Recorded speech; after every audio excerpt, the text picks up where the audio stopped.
Okay, ladies and gentlemen, tricksters and tricksetters from the second YouTube channel. Today, we're also talking about the smoke changes in Valorant, because it's kind of like a heated topic right now. You know, on Twitter and YouTube and so on. Like, as you could have seen, Valorant has implemented a change where Omen, Astra, and Brimstone smokes show visual and sound indicators when they're gonna disappear. Now, a lot of the players and people in the community say, oh, this is lowering the skill ceiling of the game, it's such a noob-friendly game, blah, blah, blah, blah, blah. Are you mentally retarded? I just need to ask that. Like, starting from closed beta up to this point right now, the game has gotten progressively harder and harder and harder and less and less and less enjoyable for an average Valorant player that wanna have fun and that doesn't wanna go pro in this game. Like, literally, in Valorant, so many things got, there was not a single buff in Valorant from closed beta. Everything was nerfed, so that essentially they're changing the game only in the esports direction. And you are arguing about a visual indicator that tells when the smoke is gonna disappear. It is so easy to learn these things and to track them, you know, once you become a good player in Valorant. And essentially, yes, like, this change is removing a bit of the skill ceiling in the game, but for 0.1%. Like, it is such an insignificant change, also a bit unnecessary, let's be honest, that it should not bother you at all. Literally, it should not bother you at all. Like, so what? You know?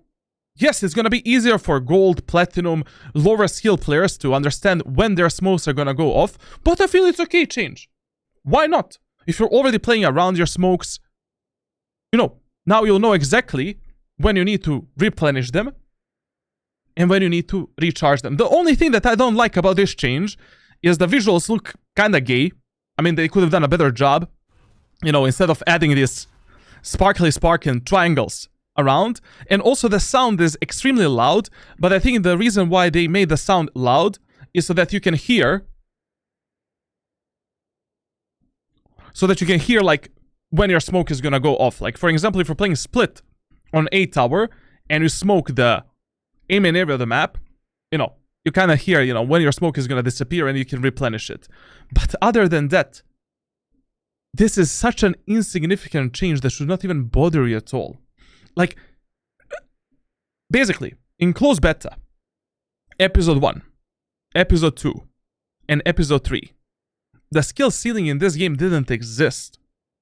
You could have reached Radiant with your eyes closed, without both arms, without both legs, playing with your schlong and with your mouth only, easily. Chamber, broken. Raze, broken. Jet, broken. Omen, extremely good.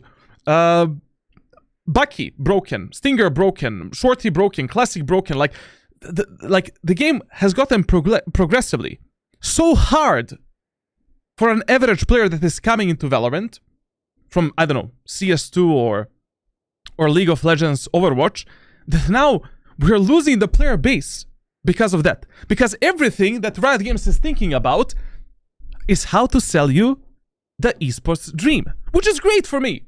As a Radiant coach, I profit from that greatly, because my main job is not streaming, it is not making content. My main job is doing a private coaching sessions, improving an average player to get Radiant, and teaching the players how to become a pro players in this game. But for a player that just comes in and, you know, he's like, okay, I want to play a bit of Valorant, the game is not enjoyable on any level. First of all, Valorant is missing a lot of custom game modes, custom community maps, replay system. Then what else? New agents that are coming in the game are essentially underwhelming. Not worth playing, essentially.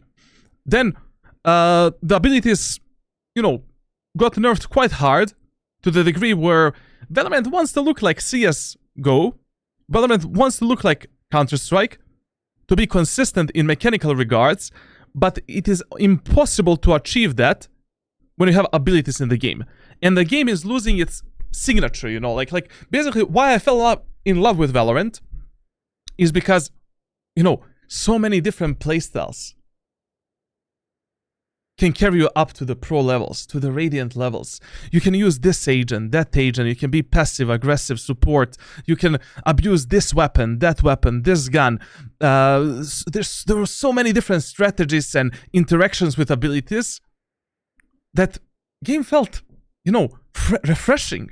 It was like, bro, I'm bored of playing CSGO.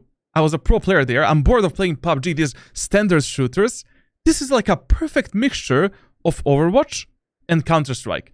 And now the game is like, it's moving so much in that competitive direction that the game is losing its touch with a core audience that is actually playing the game to have fun and essentially enjoy it. And if the game continues moving in this direction, in 5 years from now, like, first of all, ranked solo queue, ranked environment in general, is going to become unenjoyable to such a degree where Valorant is going to lose half of the player base. Like, already, some of the hardstyle players are so toxic, and the community is so unenjoyable to be played at the high levels, like Immortal and Radiant, that, once you get Radiant once, you either go pro, you become a content creator, or you never play this game ever again. You already got a gun buddy that you're going to get next 7 times in a row. It's done. Your journey is done in this. There's nothing else for you to do. There's no prize pools. There's no money. There's no rewards. No skin rewards. Nothing. Like, I'm playing for the 7 fucking episodes in a row for the same gun buddy that looks identical with a different number. Like, there is no incentive for a player that is Radiant or for an average player to actually try hard in this game. Like, if you don't have a competitive spirit, or you're not 5-stacking and playing this game together with your friends, or you're not a content creator or a pro player, there's nothing for you here. Let's compare, like, Valorant, for example, to CS2 and CSGO in general. In CSGO, skins. We have a hobby. We have trading. We can earn money.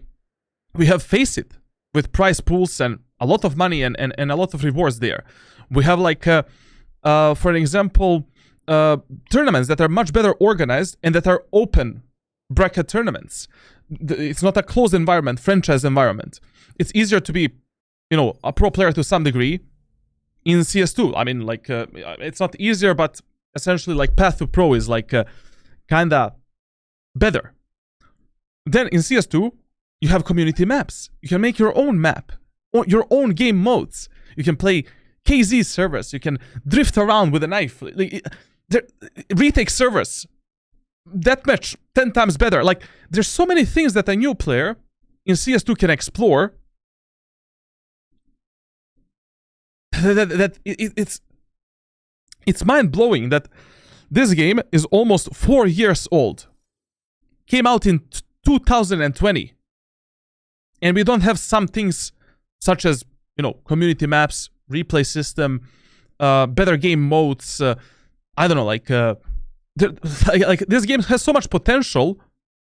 And the only thing Riot Games is focused on is selling you and feeding you with a dream of becoming a pro player. And that's it. When the VCT is over, when we are in the off-season, the player base drops by 40%. Like, during the VCT and during the hype, the game had, like, I think around 1 million to 1.1 million daily active players. These days, just Google it. Valorant has around 600,000 to maybe maximum 800,000 players that are daily and active players. Like, it is so stupid. Insanely stupid. Like essentially what the community is arguing about. Like, smoke 1.5 second smoke indicator is lowering the skill ceiling of the game. Are you stupid? Like a good player that already learned that mechanic, he's not damaged in any way. Like, anyways, it's not that important to some degree. Like, whatever. Like, you can develop a solid feeling for that. Like, even an average, like, Ascendant and Immortal and Diamond player can already understand and track the timers for the smokes. Like, even I, as a Radiant player, like, I didn't pay that much attention, like, to when my smokes disappear. Like, usually I go for some kind of a play before the smokes disappear. A lot of times I also miss the timer, like, of re-smoking and shit. Like, it doesn't matter. Like, it's insignificant change. Unnecessary. What you should be focused on as a community is pushing the Riot Games of their anal cavity, okay, maybe not in that sexual way, to give us something good. Buff certain things. I would much rather play an unbalanced game where everything is broken, where the maps are fun, than playing a game that is just serving the professional play. Like, skill ceiling isn't going anywhere. Like this change doesn't matter. Go on Twitter. Use your voice for something better. Buff deadlock. That is a good statement. Buff the deadlock, for an example. Make new fun agents. Make the players come back to play the game. Give us a mode where we can maybe play another competitive mode where you can play the agents from the closed beta and the game from the closed beta. I think that is an easy thing to do for Valorant. Like a mode where you basically play all of the agents from closed beta on the maps, on the new maps, and you reverse the changes of the agents. You play the Jett that is OP, Raze that is OP, Cypher with a gun to the camera. Why not? That's fun. Imagine community maps in this game. Bro, there's, like, potential is insane. And you are arguing about a visual and a sound indicator of 1.5 seconds when the smoke that gives out the timer when the smokes are gonna disappear. Are you mentally lost? What type of sperm are you in this world? If you truly care about the game, that should not even concern you. Like don't, come on, man. You know, chill a bit. Like, we don't have a single, like, basically, especially as a content creator, there's no Halloween events. There's no New Year events. There's no events at all. I just get new skins that I can react on, that I can use in the game, bait my community with buying more skins and feeding them bullshit in the face. New agents come out, like now ISO is coming out. Agent is like, I mean, like 50-50 gambling, you know, mechanic, basically. Like Reyna that is underwhelming, essentially. I reached Radiant 20 times from closed beta. Give me some skin for that. Give me some banner. Give me some gun. Vandal that is Radiant. I don't know, like, give me money, bro. Like I'm losing my mental health grinding in European lobbies where people don't speak. I have, like, every second game I have a toxic teammate that leaves the game. And that doesn't want to play. Give me a map picking system. Map picking system, bro. Map picking system. Like a premiere mode in CS2. Imagine that, bro. Like, we can ban the maps and choose what we want to play. I'm not always going to play the same map because 5 players are choosing. 10 maps, open, done. I have 10 maps in this game. Maybe some kind of an agent select system. It doesn't need to be a ban system. Just a draft system where I can counter the enemy's team composition before I blindly lock in 5 random agents, and then enemies have a perfect team composition to counter my team composition. How fucked is that? You know? Like, that's what you should focus on as a Valorant community. Not some insignificant changes like this. New skins are also underwhelming. Like this is like what's this, bro? I mean, it looks cool, but I think it should be... I feel that it should be mandatory to make the skins with VFX and SFX, like, some animations. Like, who's gonna buy this shit? Content creators to showcase it, and to tell you, oh, this skin is a new aimbot. Oh, I got an aimbot with a new Orion Phantom skin. Orion Phantom skin gives you aimbot. That is a YouTube title that I've seen for the last 4 years. Noted is gonna make that video 100%, and I don't blame him. And then you're gonna buy this skin, use it for 3 weeks, buy another skin, buy another skin, buy the Radiant points, buy another Valorant points, buy a new skin. Be hard stuck in Platinum because of poor community and poor punishments towards the toxic players. And you still care about 1.5 second smoke indicator? Give me a break. Okay, so think about it. Think about it for a second. Subscribe, leave a like, and I'll see you in another rant. Essentially. Jesus Christ, man. Also join my Discord server for coaching, because there's the only thing that you can do in Valorant. You can become a pro player, and if you want to get the girls, you need to be Radiant. And once I got Radiant third time, I got one girl, and then when I got Radiant fourth time, I got another girl. So you get the point. Discord server, I make out of you a pro player, and then you can be pro. Because I don't want to be pro in this fucking game. Thank you a lot. See you next time. Much love.